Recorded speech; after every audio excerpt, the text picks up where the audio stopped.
Hillcrest grand hotel के कमरा 407 का नाम लेते ही लोगों के चेहरों का रंग उड़ जाता था। कोई उसके बारे में बात नहीं करता था। इसलिए नहीं कि लोग उसके बारे में नहीं जानते थे, बल्कि इसलिए क्योंकि जो भी उस कमरे का सच जानने की कोशिश करता वह हमेशा के लिए गायब हो जाता। उसका कोई सुराग कभी नहीं मिलता।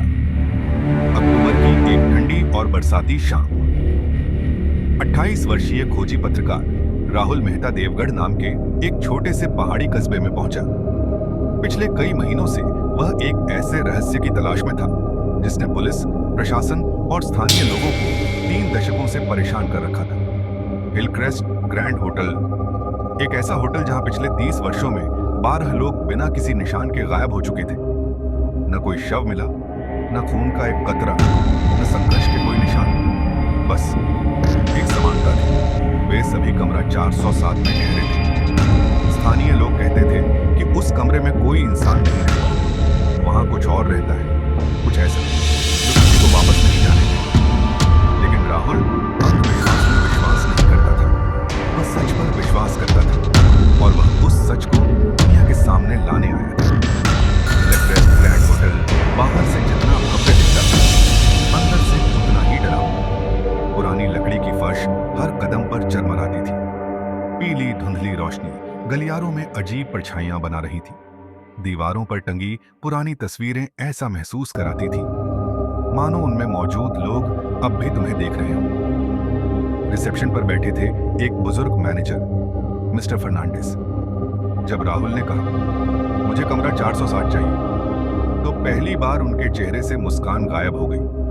उन्होंने धीमे स्वर में कहा, वह कमरा किसी मेहमान के लिए नहीं है। राहुल ने मुस्कुराकर जवाब दिया, यही तो कारण है कि मैं उसी कमरे में ठहरा। कुछ देर तक दोनों एक दूसरे को देखते रहे। फिर मिस्टर फर्नांडिस ने दराज से एक पुरानी पीतल की चाबी निकाली। चाबी राहुल के हाथ में रखते हुए उन्होंने केवल एक बात कही, अगर आधी रात के बाद फोन बजे तो उसे कभी मत उठाना। राहुल ने इस चेतावनी को एक और डरावनी कहानी समझकर नजरअंदाज कर दिया। कमरा 407 कई वर्षों से बंद था, फिर भी वह बिल्कुल साफ था।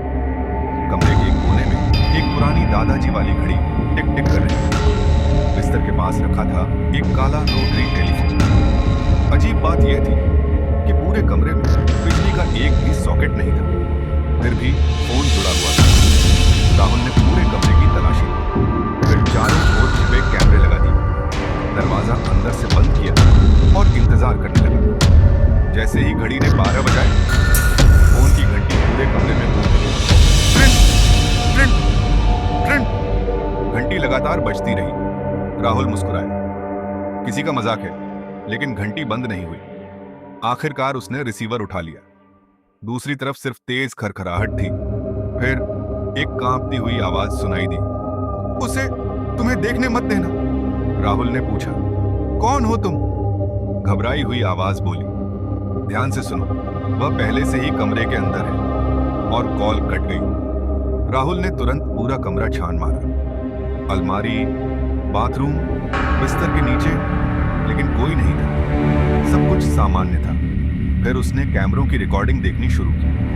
पहले सब ठीक लगा, लेकिन जब उसने वीडियो को धीरे धीरे चलाया तो एक फ्रेम में सिर्फ 1 सेकंड से भी कम समय के लिए उसके ठीक पीछे कोई खड़ा दिखाई दिया। एक लंबा आदमी, पुराने होटल की वर्दी पहने हुए, जिसका चेहरा पूरी तरह धुंधला था। राहुल तुरंत पीछे मुड़ा, लेकिन वहां कोई नहीं था। जांच करते हुए राहुल को 1974 का एक अखबार मिला। उसमें लिखा था कि होटल का कर्मचारी डैनियल कमरा 407 की सफाई करते समय गायब हो गया था। लेकिन कई मेहमानों ने दावा किया था कि उसके गायब होने के बाद भी उन्होंने डैनियल को उसी होटल में काम करते देखा था। रात के ठीक 2:17 पर फोन फिर बजा। इस बार राहुल ने बिना देर किए रिसीवर उठाया। वही आवाज बोली, अभी भी समय है। राहुल चिल्लाया, तुम हो कौन? कुछ सेकंड तक सन्नाटा रहा, फिर जवाब आया, मैं तुम ही हो। राहुल की सांसें रुक गई। आवाजें बोली, मैं तुम्हें कल से फोन कर रहा हूं। और लाइन कट गई। उसी पल राहुल का मोबाइल फोन बज उठा। उसने कॉल रिसीव की। दूसरी तरफ उसकी अपनी ही आवाज थी। अगर तुम अभी इस कमरे से बाहर निकले तो तुम हमेशा के लिए गायब हो जाओगे।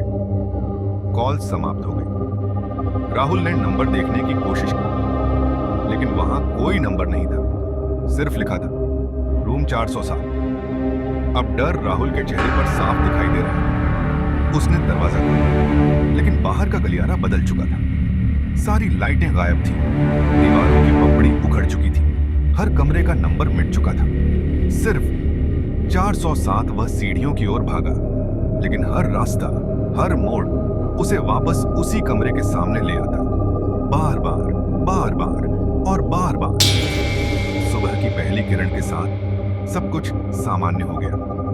होटल फिर से लोगों से भरा हुआ था, जैसे रात में कुछ हुआ ही ना हो। राहुल भागता हुआ रिसेप्शन पहुंचा। मिस्टर फर्नांडिस ने राहत की सांस ली। उन्होंने एक पुराना गेस्ट रजिस्टर राहुल के हाथ में रख दिया। राहुल ने आखिरी पन्ना खोला और उसकी आंखें फटी की फटी रह गई। उसका अपना नाम पहले से लिखा हुआ था। चेकिंग की तारीख 12 अक्टूबर, लेकिन साल 32 वर्ष पहले नीचे वही हस्ताक्षर थे जो राहुल के अपने थे। उस दिन के बाद राहुल ने कभी अपनी जांच प्रकाशित नहीं की। कुछ दिनों बाद उसके संपादक को सिर्फ एक कैमरा मिला। उसकी सारी रिकॉर्डिंग मिट चुकी थी। सिर्फ आखिरी वीडियो बचा था। वीडियो में राहुल गहरी नींद में सो रहा था। ठीक रात 3:03 पर वह अचानक उठकर बैठ गया। धीरे धीरे कैमरे की ओर देखा और मुस्कुराया, लेकिन वह मुस्कान राहुल की नहीं थी। उसके पीछे वही धुंधले चेहरे वाला होटल कर्मचारी खड़ा था। उसका हाथ राहुल के कंधे पर था और वीडियो वहीं समाप्त हो गया। पुलिस ने पूरे होटल की तलाशी ली। राहुल कभी नहीं मिला। 2 साल बाद हिलक्रेस्ट ग्रैंड होटल को हमेशा के लिए गिरा दिया गया। आज वहां एक आधुनिक शॉपिंग कॉम्प्लेक्स है। कमरा 407 अब दुनिया में कहीं मौजूद नहीं है, या शायद लोग ऐसा ही सोचते हैं, क्योंकि हर साल 12 अक्टूबर की रात देवघर इमरजेंसी हेल्पलाइन पर एक रहस्यमयी फोन कॉल आता है।